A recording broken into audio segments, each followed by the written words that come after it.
Good morning class 7 के बच्चों, आप कैसे हो।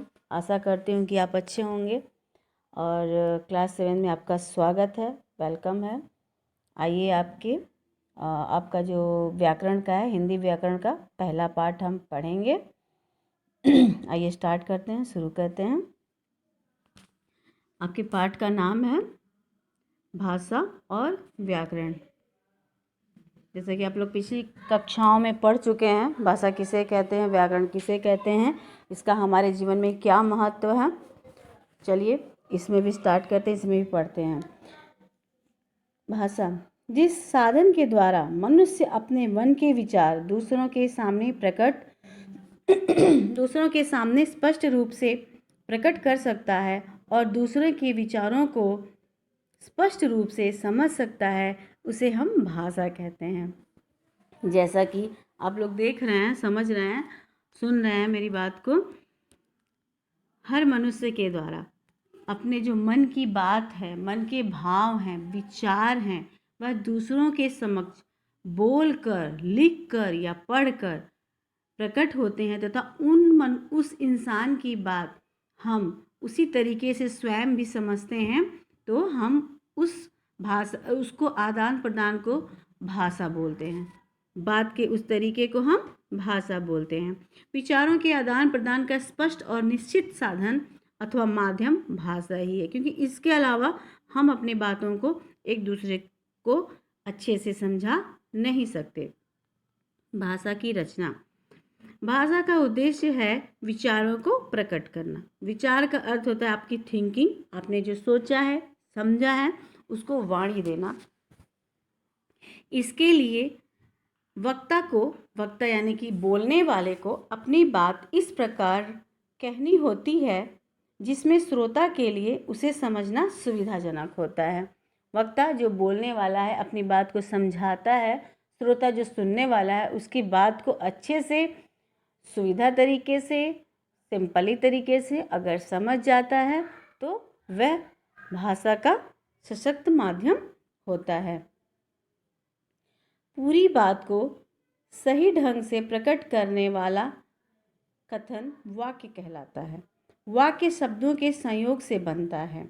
शब्द वर्णों के संयोग से बनता है, जैसे क, म, ल, क, ल, म आदि। कानों से जो सुनाई देने वाली आवाज़ को हम ध्वनि कहते हैं। मतलब कहीं से भी कोई साउंड आता है, कोई आवाज़ आता है, तो हम उसको ध्वनि बोलते हैं। जैसे मैंने क बोला तो क क्या हो गया, एक आवाज़ आई तो मेरे कान में सुनाई दी या आपके कान में सुनाई दी, तो वह ध्वनि कहलाती है। ध्वनि को लिखने के लिए एक निश्चित किए गए चिन्ह को हम वर्ण कहते हैं। हम क्या बोलते हैं, वह छोटी से छोटी ध्वनि जिसके टुकड़े ना किए जा सके, हम उसे वर्ण कहते हैं। छोटी से छोटी ध्वनि, जैसे मैंने बोला क, तो क में अ भी आ रहा है, तो हम क्या लिखे, क प्लस अ, ये क्या कहलाया, क वर्ण। नेक्स्ट है वर्णों को जिस विधि से लिखा जाता है हम उसे लिपि कहते हैं। हमने जो क प्लस अ बोला तो हम बोले, और आपको उसी तरीके से आप उसको लिखेंगे तो वह तरीका और वह ढंग क्या होगा, लिपि कहलाएगा। प्रत्येक भाषा की अपनी लिपि होती है। जैसे मैंने अ बोला, अ बोले, क बोले, तो आप अ और क ही लिखोगे, ना कि कुछ और लिखोगे। ऐसी हिंदी इंग्लिश की भी लिपि होती है, रोमन लिपि। रोमन में हम ABCD, ठीक है, उन सब का लिखने का जो तरीका होता है वह उनकी लिपि के अनुसार लिखा जाता है। हिंदी भाषा की लिपि देवनागरी लिपि होती है। परिभाषा, वर्णों के संयोजन से शब्द बनते हैं, सार्थक शब्दों के संयोजन से वाक्य बनते हैं और वाक्यों का समूह ही भाषा कहलाता है। ये परिभाषा कुछ न्यू दिया है, कुछ नए तरीके से दिया हुआ है, ठीक है, तो गलत तो नहीं है, सही है। पर आपका जो सबसे ऊपरी 2 लाइन है, जिस साधन के द्वारा मनुष्य, और उसके नीचे उसे भाषा कहते हैं, ये आपका परिभाषा में परफेक्ट बैठेगा। तो आप क्वेश्चन आंसर के लिए इसका प्रयोग कीजिएगा, सबसे ऊपर वाले लाइन का। चलिए नेक्स्ट चलते हैं। एग्जाम्पल भी दिया हुआ है, वह पुस्तक पढ़ता है, यह एक वाक्य है। ठीक है, वाक्य बनाने के लिए पहले कर्ता, फिर कर्म और फिर क्रिया का प्रयोग किया जाता है। भाषा परिवर्तनशील है।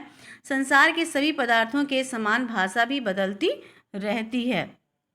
यह स्पष्ट,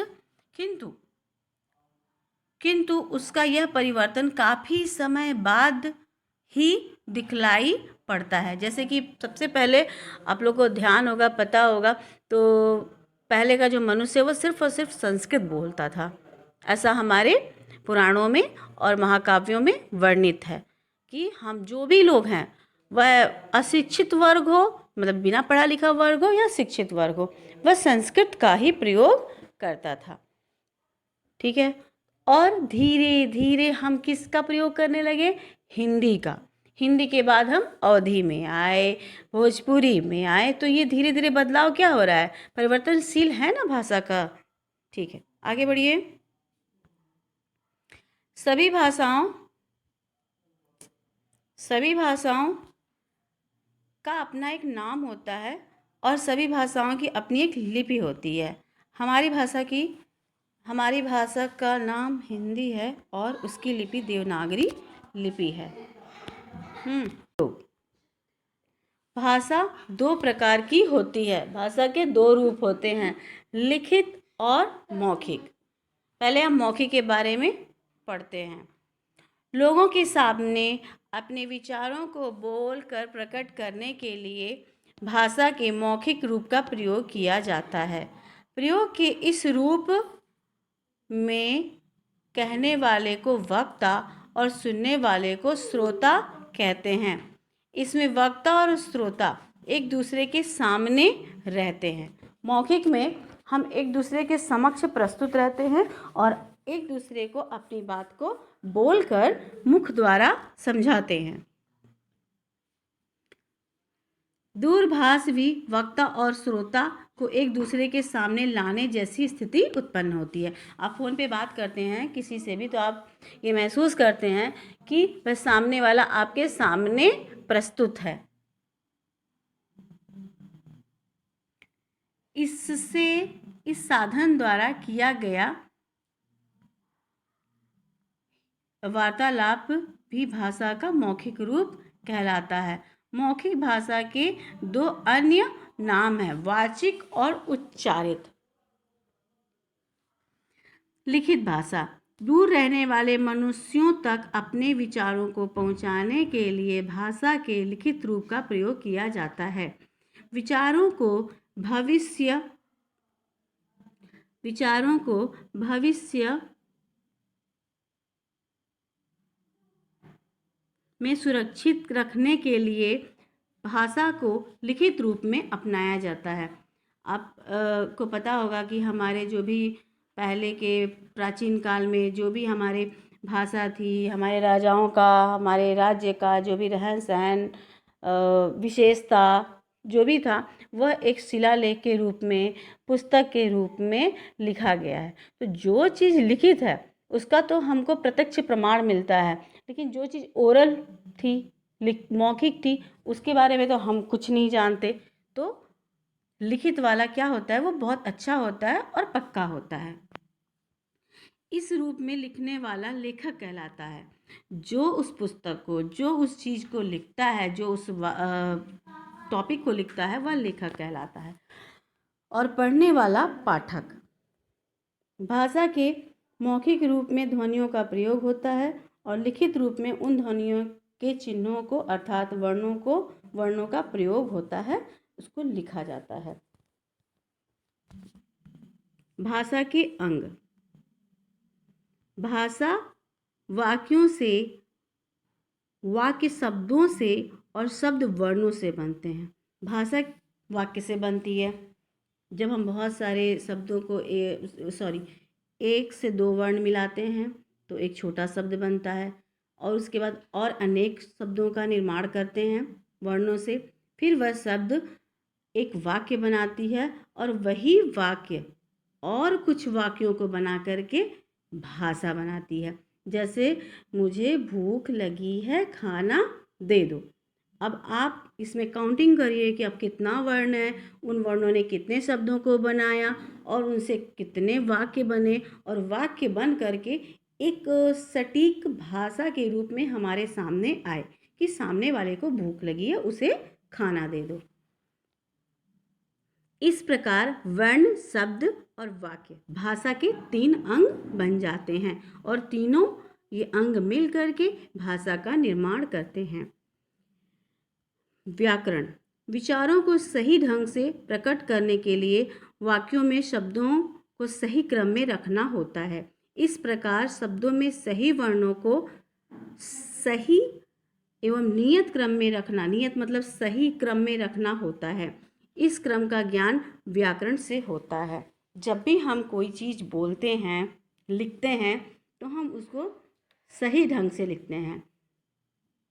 जैसे मैं बाजार गया था, ठीक है, या मैं बाजार गई थी, मैंने वहाँ पे सब्जी खरीदी। अगर हम इसको सही क्रम में लिखते हैं और सही क्रम में बोलते हैं तब तो ये सही है। और इसको हम अगर उल्टा पुल्टा में बोलते हैं, जैसे गई थी मैं सब्जी बाजार खरीदने, तो क्या वो अच्छा होगा? नहीं, बिल्कुल भी अच्छा नहीं लगेगा और यह व्याकरण की दृष्टि से बहुत ही गलत शब्द होगा, गलत तरीका होगा बोलने का और लिखने का। तो इसीलिए हमको सही से लिखने के लिए, सही से बोलने के लिए और सही से पढ़ने के लिए व्याकरण का ज्ञान बहुत ज़रूरी है। इस क्रम का ज्ञान व्याकरण से ही होता है। तो इस प्रकार व्याकरण वह विधि है जिसमें हम शुद्ध शब्द और शुद्ध वाक्य की रचना की जानकारी प्राप्त करते हैं। व्याकरण के अंग, व्याकरण के 3 अंग होते हैं। व्याकरण का मुख्य विषय भाषा है। इसमें भाषा के 3 अंग वर्ण, शब्द और वाक्य पर विचार किया जाता है। अतः वाक्य के अंग हैं वर्ण विचार, शब्द विचार और वाक्य विचार। वर्ण विचार, इसमें वर्णों के भेद, स्वरों की मात्राओं, स्वरों और व्यंजनों का संयोग तथा वर्णों के उच्चारण स्थान आदि का विचार किया जाता है। जैसे क कहाँ से आता है, क की आवाज़ मेरे मुंह से कहाँ से आएगी, ठीक है, स्वर के कितने प्रकार होते हैं, मात्रा कितनी होती हैं, उन मात्राओं का प्रयोग कैसे हम करेंगे, वगैरह वगैरह। ख नंबर है शब्द विचार। इसमें वर्णों से शब्दों की रचना की विधि, कैसे एक वर्ण 2 वर्ण मात्रा के साथ मिलने के बाद कैसे शब्द का प्रयोग होता है, वह शब्द सही है या गलत है। शब्दों के भेद, अविकारी है, विकारी है, देशज है, तत्सम है, तद्भव है आदि। शब्दों के रूप में परिवर्तन आदि विषयों पर विचार किया जाता है। वाक्य विचार, इसमें शब्दों द्वारा वाक्यों की रचना विधि, वाक्यों के भेद तथा वाक्यों में प्रयुक्त पदों के आपसी संबंध आदि पर विचार किया जाता है। वाक्यों की रचना कैसे होती है, उनके प्रकार कैसे होते हैं, ये प्रश्नवाचक वाक्य है, ये मिश्रित वाक्य है आदि। नेक्स्ट है व्याकरण की उपयोगिता। भाषा के शुद्ध उच्चारण तथा शुद्ध लेखन के लिए व्याकरण की सहायता अपेक्षित है, अति आवश्यक है।